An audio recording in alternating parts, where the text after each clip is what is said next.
Hello students, पिछली class में हमने एब्सोल्यूट कन्वर्जेंस और कंडीशनली कन्वर्जेंस के बारे में अध्ययन किया था। एब्सोल्यूटली कन्वर्जेंस किसको बोलते हैं? कोई भी अल्टरनेटिंग सीरीज है। Alternating series in the sense मतलब कि उसकी टर्म बाय टर्म वो साइन चेंज होता रहे, एक बार प्लस एक बार माइनस, एक बार प्लस एक बार माइनस। तो ऐसी सीरीज को हम अल्टरनेटिंग सीरीज बोलते हैं। तो कोई भी कन्वर्जेंट अल्टरनेटिंग सीरीज यदि उसका मोड लगा दे अगर वो भी कन्वर्ज करती है, तब हम बोलते हैं वो एब्सोल्यूट कन्वर्जेंट है। कंडीशनली कन्वर्जेंट का मतलब क्या है? अगर कोई अल्टरनेटिंग सीरीज कन्वर्ज करती है लेकिन उसका जो मॉडुलर की जो सीरीज है वो उसकी कन्वर्ज नहीं करती, तब उसको हम कंडीशनली कन्वर्जेंस बोलते हैं। Absolute convergence. तो आज हिंदी में लिखो, एकांतर श्रेणी को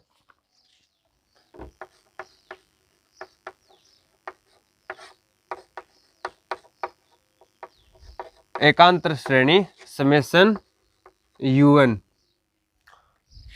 जो एब्सोल्यूट कन्वर्जेंस है इसको निरपेक्ष अभिसरण भी बोलते हैं। निरपेक्ष अभिसरण, ठीक है।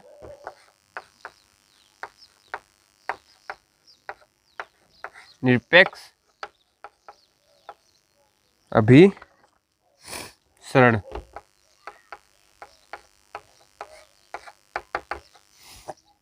तो कोई भी एकांतर श्रेणी u1 को तब निरपेक्ष अभिसारी बोलेंगे जब मोड u1 अभिसारी होती है, को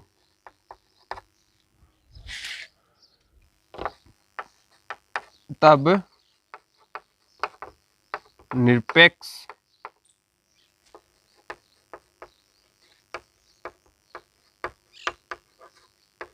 अभिसारी श्रेणी कहते हैं, जब समेशन मोड u1 अभिसारी हो।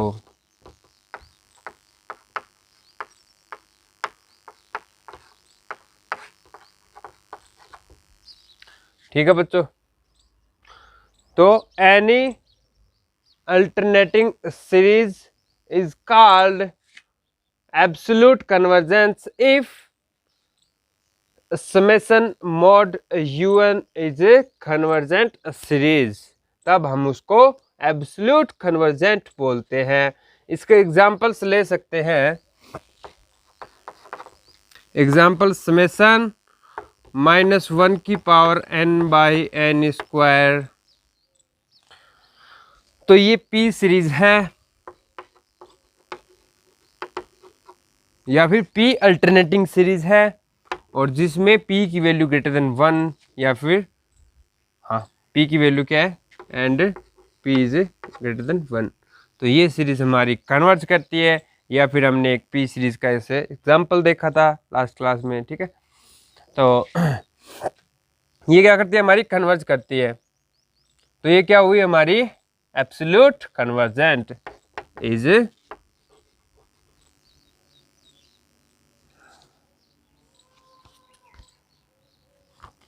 Absolute convergent.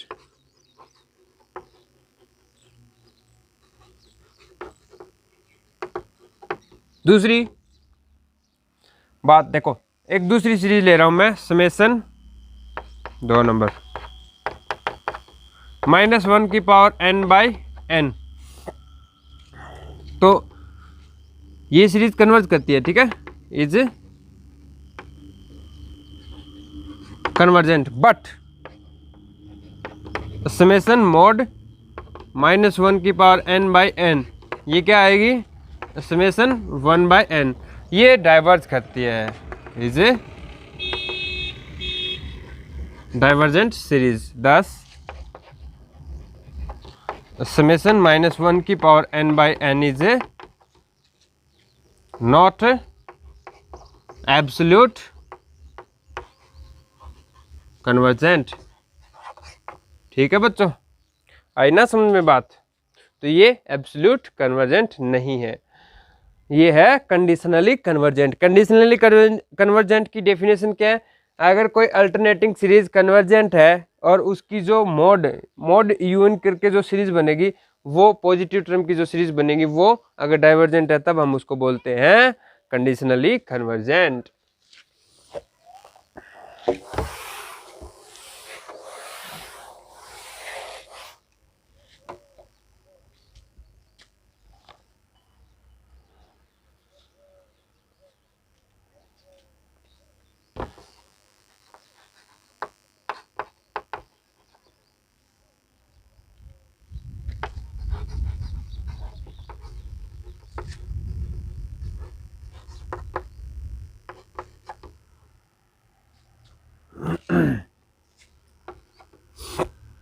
If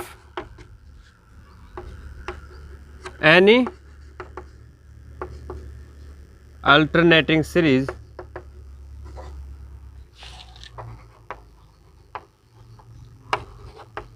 un is a convergent but summation mode un is a divergent, then alternating series un is a conditionally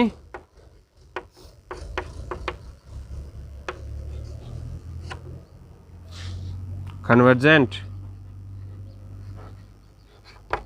या फिर then summation un is called conditionally convergent, called conditionally convergent. तो इसका भी मैंने example बता दिया, क्या था? -1n/n। ये जो सीरीज है ये कंडीशनली कन्वर्जेंट है, क्योंकि ये खुद तो कन्वर्जेंट है, लेकिन इसका जब मोड लगा देंगे समेशन 1/n आएगा तो वो क्या हो जाएगी? डाइवर्जेंट हो जाएगी। तो ये थे दो हमारे मोस्ट इंपॉर्टेंट दो definitions of any alternating series. तो अल्टरनेटिंग सीरीज के बारे में दो डेफिनेशन है, इसके ऊपर एग्जांपल्स आते हैं, क्वेश्चंस हैं। तो एक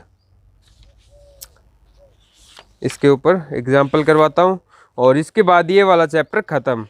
आपका 2 चैप्टर ख़त्म हो चुके हैं, इन द सेंस आपकी 1 यूनिट कंप्लीट हो चुकी है।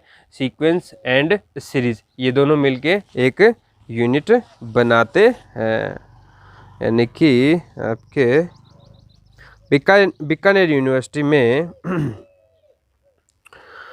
जो 4th यूनिवर्सिटी है पेपर 2 में, उसमें real sequence, definitions, theorem on limit of sequence, bounded sequence, monotone sequence, ये सब हम पढ़ चुके हैं।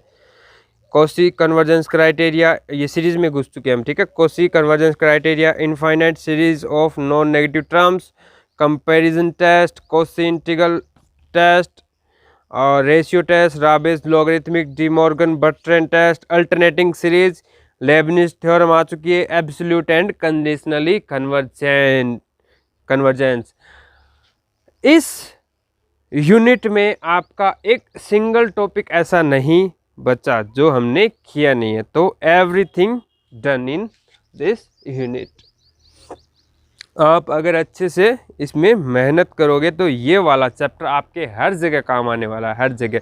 आपका कोई भी इंट्रेंस एग्ज़ाम लो, ठीक है, अभी तो आप सेकेंड ईयर में हो, लेकिन आप जैसे फाइनल करके आप कोई भी यूनिवर्सिटी में अगर आप एमएससी करना चाहोगे तो उसके लिए आपसे इंट्रेंस एग्ज़ाम लेती है यूनिवर्सिटी। तो हर एक इंट्रेंस एग्ज़ाम में ये सीक्वेंस एंड सीरीज़ आने वाला है, ठीक है। आप अगर मान लो एमएससी नहीं करना चाहते, आप टीचर्स की तैयारी कर रहे हो, ठीक है, आपने बीएड कर ली, अब आप बीएड करने के बाद कोई भी फर्स्ट ग्रेड या सेकंड ग्रेड का पेपर दोगे, ठीक है, तो उसमें भी ये सीक्वेंस एंड सीरीज आने वाला है। और कोई भी कंपटीशन एग्ज़ाम है, हर कंपटीशन एग्ज़ाम जिसमें आपसे ग्रेजुएशन लेवल का नॉलेज पूछ रहा है, तो उसमें ये सीक्वेंस एंड सीरीज 100% आने वाला है। तो ये बहुत ही मोस्ट इम्पोर्टेंट टॉपिक है, ये दोनों चैप्टर आपके बहुत ही इम्पोर्टेंट टॉपिक है, तो इनको आप अच्छे से क्लियर कर लो। तो सीक्वेंस एंड सीरीज हमारे हो चुके हैं। तो इसके ऊपर एक एग्जांपल और देख लो, कंडीशनली और एब्सोल्यूट कन्वर्जेंस पे।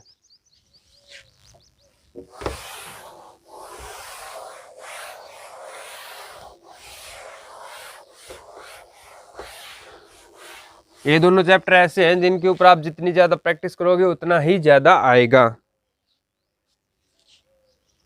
एक एग्जांपल ले रहा हूं, -1 की power n into under root n square plus 1 minus n। ठीक है, ये हमारी सीरीज है। -1 की पावर n लगा है, इसका मतलब हमारी सीरीज अल्टरनेटिंग सीरीज है। अल्टरनेटिंग सीरीज को कन्वर्जेंस दिखाने के लिए हम यूज करते हैं कौन सा टेस्ट? Lebanese rule. ठीक है, तो लेबनिज रूल क्या बोलता है? अपने पास दो कंडीशन चेक कर ले। पहली कंडीशन क्या है? un is less than equal to un minus 1। दूसरी बात क्या है? लिमिट un की n टेंस टू इन्फिनिटी पे होनी चाहिए 0। अगर ये दो बात हम चेक कर लें तब हम बोलते हैं by Leibniz rule this alternating series is convergent. तो सबसे पहले हम चेक करेंगे un है is less than equal to un minus 1 है या नहीं है। तो देखो un हमारा क्या आ रहा है? un is equal to under root. देखो un और un माइनस 1 लोगे तो नेगेटिव साइन को हटा दो। ठीक है, उससे कोई मतलब नहीं है, हमें पॉजिटिव टर्म जो है उसको उठाना है। तो sorry n square minus 1 sorry plus 1 minus n। तो आप क्या करोगे? ऐसे तो कुछ पता नहीं चलेगा, लेकिन आप इसका रेशनलाइज कर लो। ठीक है, रेशनलाइज क्या करोगे? ये नंबर प्लस ये ऊपर नीचे मल्टीप्लाई करवा दो। तो under root n square plus 1 और प्लस n से मल्टीप्लाई किया और नीचे डिवाइड कर दिया। Under root n square plus 1 plus n। तो ये क्या हो गया? a minus B into A plus B. तो ये स्क्वायर बन जाता है। तो n square plus 1 minus n square divide by under root n square plus 1 और माइनस प्लस n। ऊपर कैंसिल हो गया, 1 upon n plus n square plus 1 का अंडर रूट और प्लस n। ये हमारा आ चुका है un। अब बात करते हैं un माइनस 1 की, un माइनस 1 की। un माइनस 1 में क्या करोगे आप? n की जगह n माइनस 1 पुट कर दो। तो 1 upon under root n minus 1 का स्क्वायर प्लस 1 और प्लस n माइनस 1।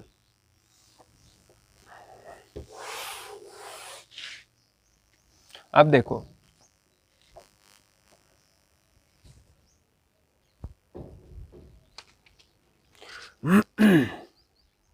सॉरी, हाँ सही है। ये देखो n माइनस 1 क्या होता है? n minus 1 is less then n, और इसका स्क्वायर भी इसके स्क्वायर से छोटा होता है। इन दोनों में अगर 1 ऐड कर दे मतलब n स्क्वायर माइनस 1 का square plus 1 is less then n square plus 1। इतना समझ में आ गया? अब अगर इसका अंडर रूट ले तो भी ये छोटा होता है। अगर इन दोनों में इसमें n माइनस 1 कर दे, इसमें n माइनस 1 ऐड कर दे दोनों तरफ, तो भी कोई प्रॉब्लम नहीं है। मतलब under root n square minus 1 का स्क्वायर और प्लस सॉरी ये स्क्वायर कहाँ है? ये ओनली n माइनस 1। ठीक है, तो ये ओनली n माइनस 1 है, और अंडर रूट और plus n minus 1 is less than under root n square plus 1 n minus 1, और n माइनस 1 किससे? n से छोटा होता, तो ये n भी ले सकते हो। ठीक है, इतनी बात समझ में आ गई। इसको इधर डिवाइड कर दो, इसको इधर ले जाओ। तो 1 upon under root n square plus 1 plus n is less than 1 upon under root n minus 1 का स्क्वायर प्लस 1 और प्लस n माइनस 1। ये हमारा क्या है? un, और ये क्या है? un minus 1। तो पहली प्रॉपर्टी सेटिस्फाइड, पहली प्रॉपर्टी सेटिस्फाइड होगी। दूसरी बात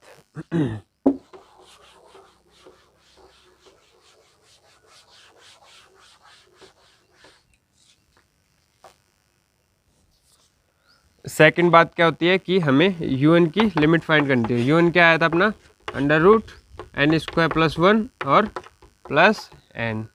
तो limit n tends to infinity जब लगाओगे तो 1/∞ टाइम की ये बन गया, तो ये आ गया 0। देन बाय लेबनिज की दोनों कंडीशन ये हमारी सीरीज सेटिस्फाई कर रही है। Then by Leibniz rule summation UN is convergent. एक तो बात तय होगी कि हमारी जो सीरीज है alternating series by Leibniz rule converge करती है। अब हम चेक करेंगे कि हमारी एब्सोल्यूट कन्वर्जेंट है या फिर कंडीशनली कन्वर्जेंट है। तो उसको चेक करने के लिए हम क्या करेंगे, इसका मॉडुलस लेंगे और मॉडुलस लेने के बाद जो सीरीज बनेगी उस पे पॉजिटिव टर्म के जितने भी पीछे केस थे, कौन से, रेशियो टेस्ट, कंपैरिजन टेस्ट, कोई भी, ठीक है, उनमें से कोई ना कोई टेस्ट हमें यूज करना है।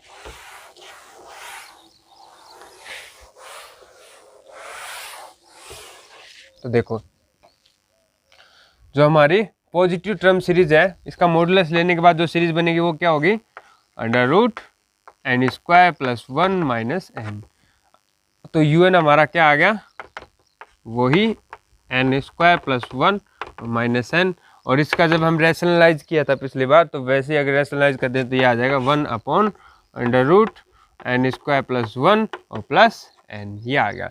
अब आप क्या करोगे, इसमें से n कॉमन ले लो बाहर। तो देखो हमने क्या ले लिया, 1/n कॉमन लिया, इसमें से n² कॉमन लेंगे तो बाहर आके वो n हो जाएगा क्योंकि उसका अंडर लग जाएगा। तो इसमें से n² कॉमन लोगे और इसमें से n, तो कुल मिला के n बाहर आ जाएगा। तो 1 इसमें से लोगे तो 1 + 1/n² और इसका अंडर रूट और +1, ये आ गया। तो ये तो हमारा क्या है UN। आप एक VN ले लो, VN क्या ले लोगे, 1/n, ये सीरीज ले लो VN। तो आप देख पा रहे हो कि UN/VN लिमिट UN/VN ये क्या आ गई,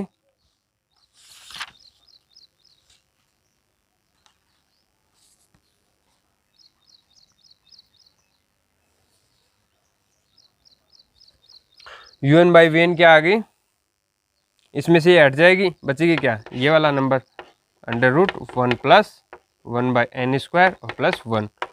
तो यहाँ से देखो limit n tends to infinity पे, limit n tends to infinity पे ये तो हो गया 0, √1 आ गया, √1 + 1 2 हो गया, तो 1/2 आ गया, जो क्या है not equal to 0।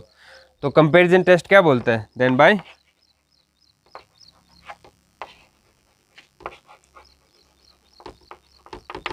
Comparison test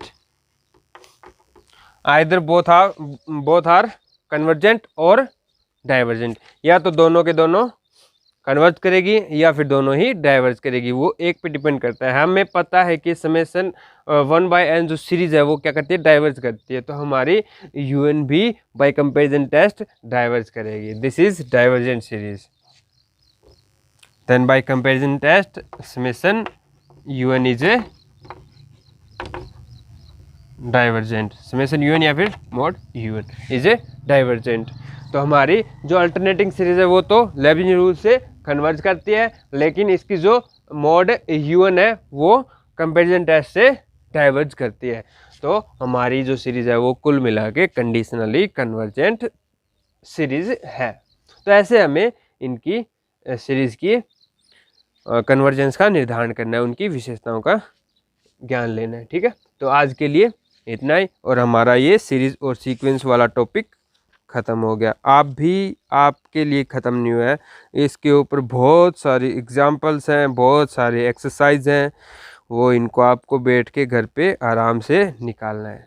तो अब आपके लिए यही होमवर्क है, तो इसको अच्छे से निकालो। पीछे इसमें एक्सरसाइज दे रखी है जिसके अंदर RS में क्वेश्चंस आए हुए हैं, वो सारे के सारे दे रखे हैं। तो अब आप अगर ये RS वाले निकाल रहे हो तो बहुत अच्छी बात है, ठीक है। Thank you.